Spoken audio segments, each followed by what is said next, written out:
Before there was a game by this particular title on The Price is Right, there was an actual game show that was short-lived, and I think it's considered underrated, that aired on the network that aired The Price is Right.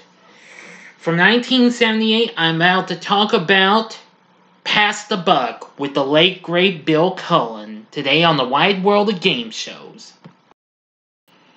Big D's Entertainment Rankings and Reviews presents Wide World of Game Shows.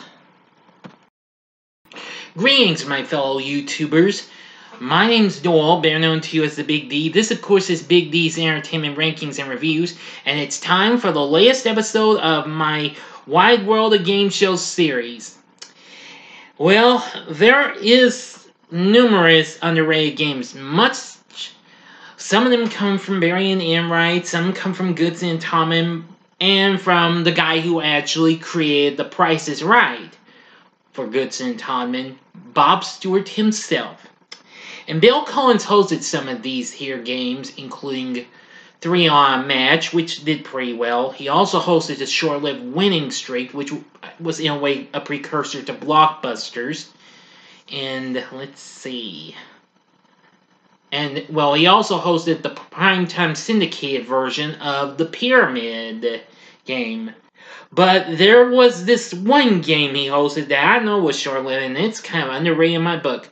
So here it is. Today on the Wide World of Game Shows, the game I'm going to talk about is Pass the Buck. From Bob Stewart Productions, which premiered on CBS in April of 1978. Yes, that's right, Pass the Buck. Of course, not to be confused with the Price is Right pricing game of that name. That would be long before this one. Originally premiering on CBS on April 3rd in 1978 and hosted by the legendary Bill Cullen, the show was created by Bob Stewart and featured Bob Clayton as the announcer. Now, I know he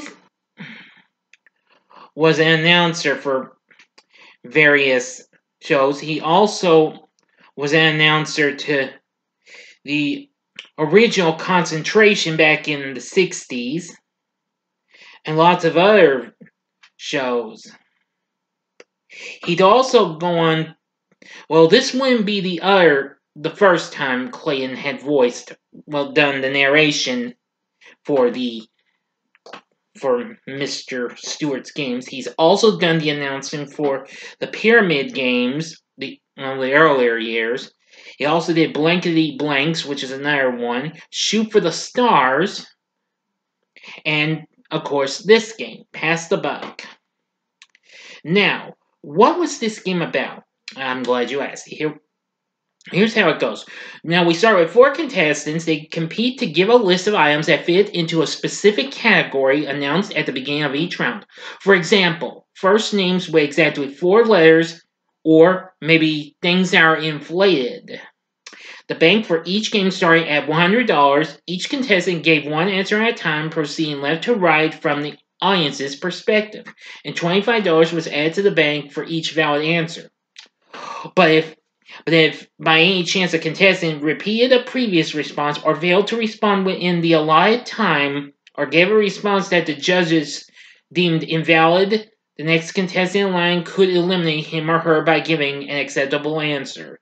If consecutive contestants missed, an acceptable response by the next contestant in line eliminated all of them. However, if all the contestants gave invalid responses, the category was thrown out and a new one was announced to begin the next round. A new category was also given whenever one or more contestants were eliminated. The game ends once 3 of the contestants were eliminated. The last one standing won the bank and played the final round called the Fast Bucks round. Now in Fast Bucks, the surviving contestant faced a game board with 4 rows. Now it almost kind of looks like the Pyramid bonus game, sorta, but just differently. Not in a triangle type form.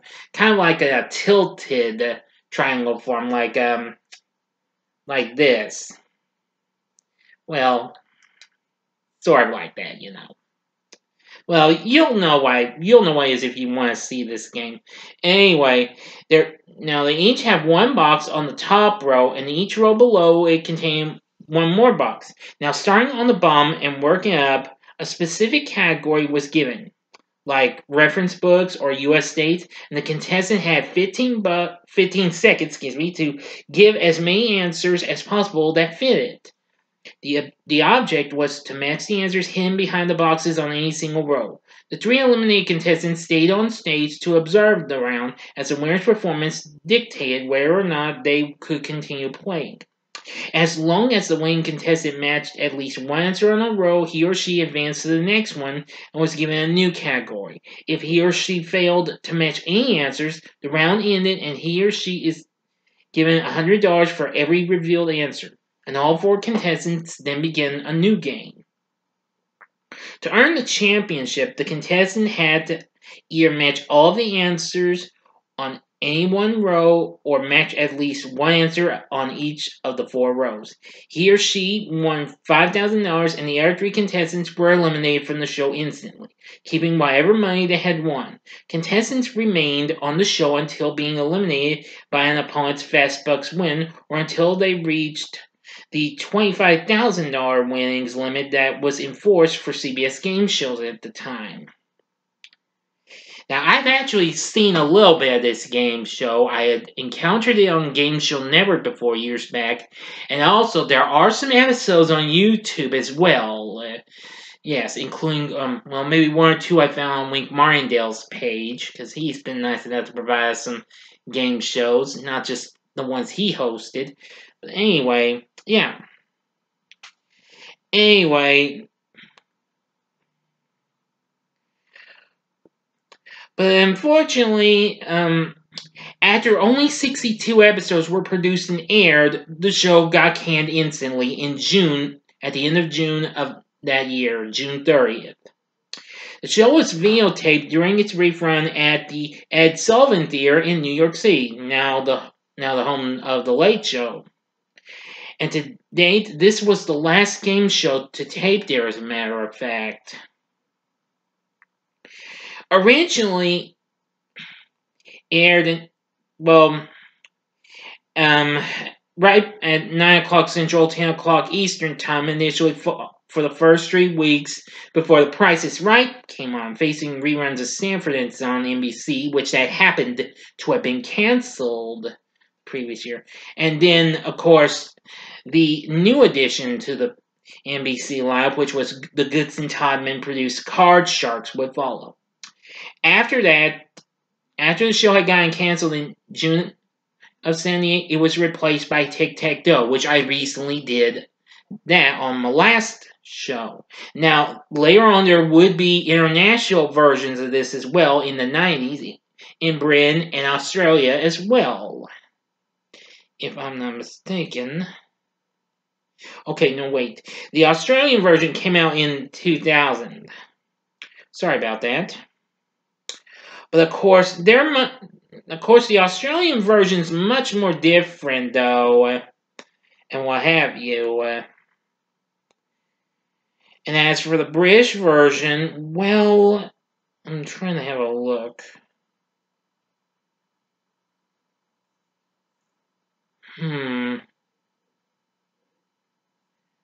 Well, not from the looks of it, I'd say it's not quite like the other one. I'd say it's a different one.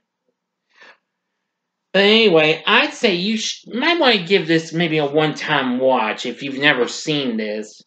But anyway, like I said, you can find episodes on YouTube. Some of them are in their entirety. There's even maybe a compilation vid with some of the best of the game and other things, and what have you. But if you're a fan of Bill Cullen, or if you're into the games that Bob Stewart produced, hey, give Pass the Buck a go for you. You might enjoy it despite its short stay, or you may not. It just depends. I don't think we'll get any more, but episodes on YouTube, but, well, there's always a chance.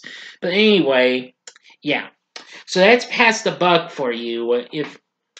If you have seen Pass the Buck, you can tell me what you thought of this show in the comments section below. If you like the video, click the like button, subscribe to my channel, be a part of the Big D Nation. And join me next time when I get back to my movie reviews, and I'll be talking about the underrated 1994 flick Baby's Day Out. Yeah. And next time on the Wide World Game Shows, I'll be talking about a much more bigger successful game for CBS in the 80s. And that would be Pressure Luck. So thank you for watching, and if you like this, you may want to consider checking out these recent episodes of the Wide World of Game Shows. In the upper left-hand corner is the episode I did for The Price is Right, which Bob Stewart created, but was produced by Goodson and Todman. In the upper right-hand corner is my review of one of Mr. Stewart's produced games, and that would be the underrated game of Reels, Jackpot. And the bottom left-hand corner is my most recent episode, which has gotten so many views so far since I put it up not so long ago, and that would be Tic-Tac-Toe, which would be Pass the Buck's replacement. And the bottom right-hand corner is the button you can click to subscribe. If you like rankings and reviews on movies, TV, music, video games, etc., then I'm your guy. Thank you for watching. Until next time, I'm the Big D saying, see ya.